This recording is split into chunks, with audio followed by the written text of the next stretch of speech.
大家好，我是谢雷，是镜子。今天我们去苏州的平望演出，出发。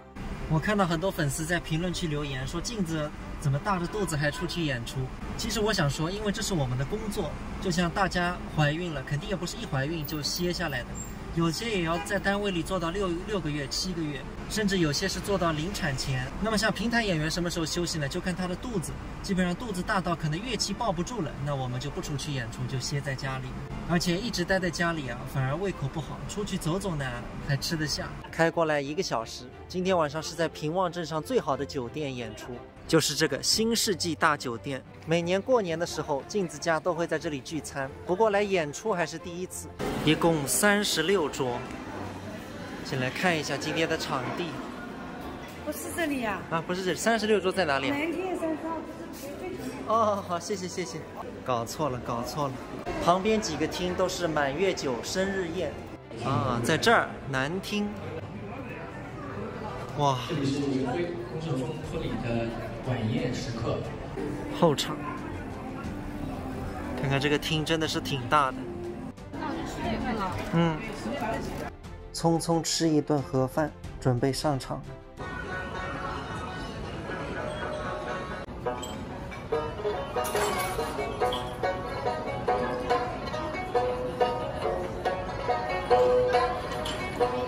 对牛的是花上行，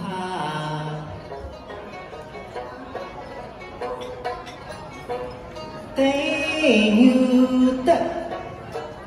月上明恩，身上热，送上情，凄吹不是两相情。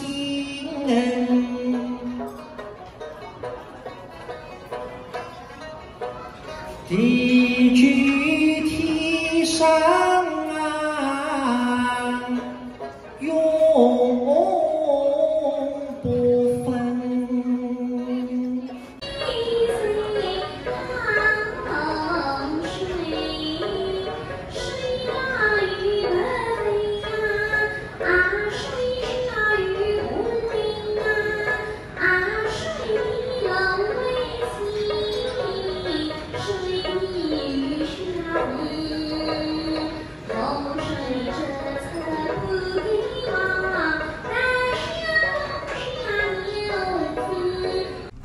朋友们，演出结束了，就是一个字累。想想还有40公里夜路要开回去呢。那个朋友们，请在这里待给大家，等到这位，拜拜。